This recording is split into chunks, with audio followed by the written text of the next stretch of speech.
we're going to continue talking about the Korg DW-8000. We're going to move along to the envelopes. First off, I'm going to talk about the voltage-controlled amplification envelope. And very basically what an amp envelope does is it controls the sound of a synthesizer. I think it is important to note that, as with a lot of these videos, we've talked about the kind of meaning between the digital and the analog worlds with this synthesizer. The amplifier envelope, just like the filter, is analog. So I do think that that gives the synth a pretty weighty sound that you might not have with a purely digital synthesizer. So let's pull up and take a look here. In looking at, again, at the controller panel, we already talked before about the oscillators, but the envelopes are controlled down in this area down here. You've got the amplification envelope on the left. You've got the voltage envelope on, I should say the voltage controlled filter envelope on the right. We're going to focus in this video on the amplification envelope. And you've got your standard attack, decay, sustain, release, velocity sensitivity. Real fast, what velocity sensitivity does is effectively it changes how sensitive your keys are. So when it's down, no matter how hard I hit the key, it sounds the synth at the exact same level. But when I turn it up,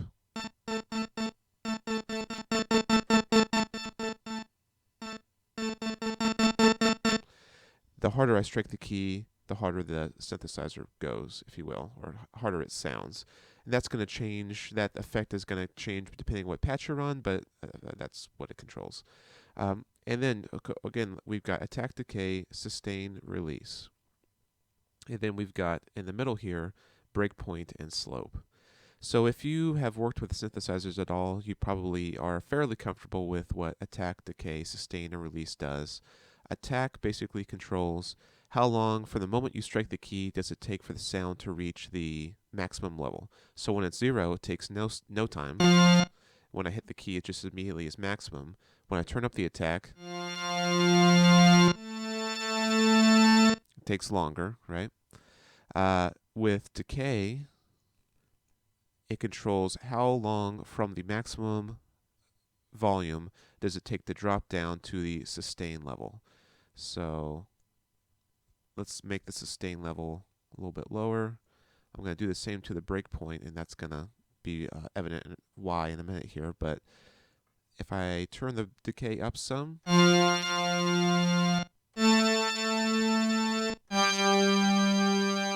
you can tell that the sound grows to the maximum level and then takes a second to decay down to about half level where the sustain level is. And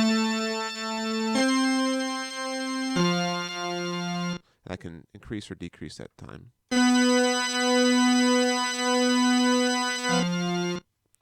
Or make it shorter.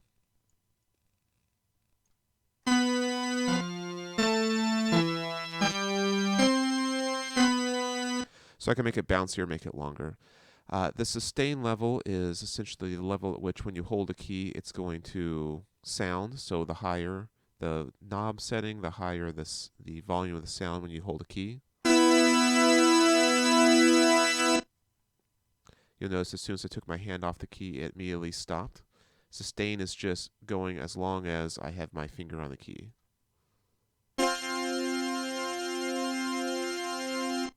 The lower the setting, the lower the sound as it sustains.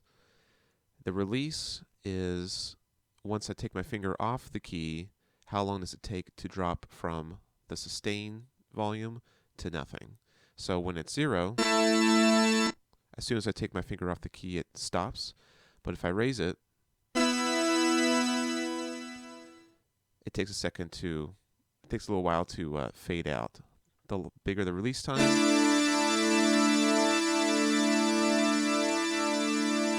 the longer it takes to die out. So you can play around with these, and it gives you the ability to control the dynamics of the sound, just like different real-life instruments have different dynamics. A violin takes longer to attack, maybe, than a guitar would.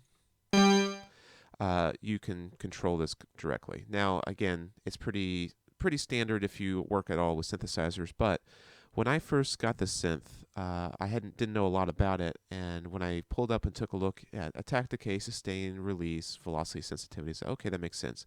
But then when I saw it right in the middle here, breakpoint and slope, I was like, what is breakpoint and slope? It took me a while to figure out what they were trying to say with that.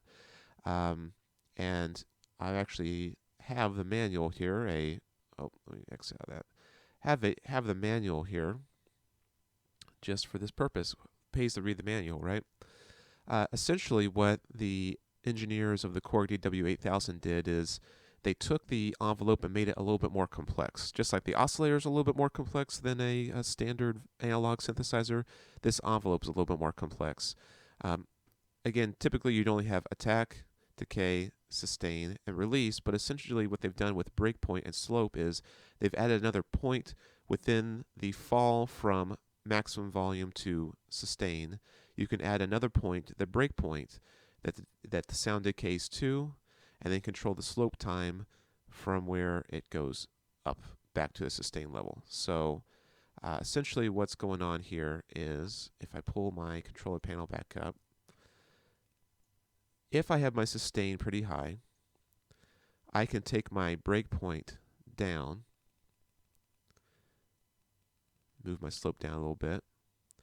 Now what's going on is the attack's at 0, so it's going to be immediately to maximum level. The decay time is now controlling how long it takes to get from maximum level to where I've set the breakpoint at. The slope time controls how long it takes to get from that breakpoint to the sustain level. So let's see how that sounds.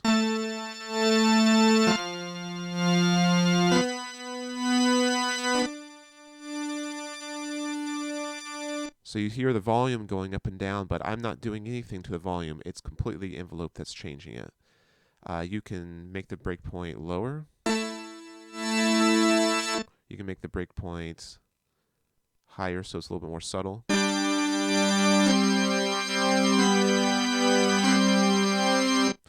You can control how long it takes for this to happen.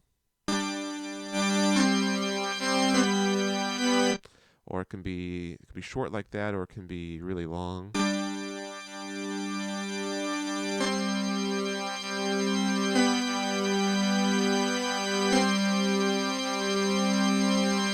So what you're really able to do with this mode of an envelope is you're able to get a lot more motion out of the way the sound, the dynamics of the sound, if you will. It's a little bit difficult to explain for those visual learners. Let me pull up my super technical way to explain this. So this is, for some reason for me, this is what worked to get me to understand what's going on here.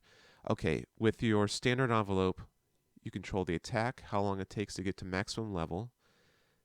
We'll imagine that up here is maximum. In fact, let's do this. Let's say that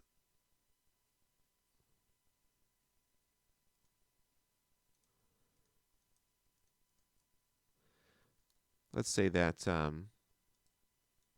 maximum level is up here, the minimum level is down here. Okay, so attack controls how long it takes to get from the nothing to the maximum level. Decay controls how long it takes to get from the maximum level down to the sustain level. Sustain controls what level it is when you hold the key. Release determines how long it takes to get from the sustain level to nothing again, right? So what's basically going on here is that I'm adding another point in here.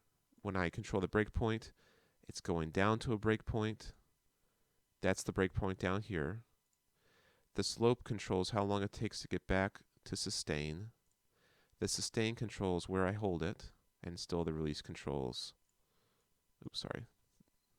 Yeah, let me go. The release controls how long it takes to get to nothing. Yeah, super technical again, just using paint, but try to give you that as a maybe visual representation of what's going on.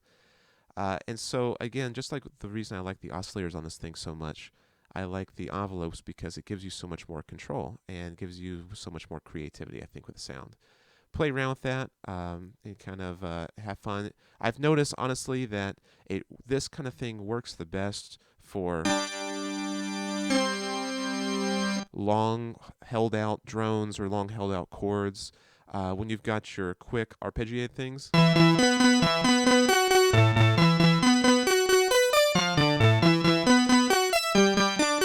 when it's so fast from note to note, you won't really notice what's going on with breakpoint and slope. If you're not concerned with using breakpoint and slope, that's fine. As long as breakpoint is set to whatever sustain is set to, is basically disabled, and it works just like a standard attack decay sustain release envelope. If breakpoint, since breakpoint is controlling, if breakpoint is controlling how far we go before we get back to sustain, if we just move that to the sustain level, then it's the same, right? So if you don't want to worry about it, you don't have to, but it gives you more options. That again is the voltage controlled envelope. We're going to in the next video, move on to controlling the voltage controlled analog filter. So stay tuned.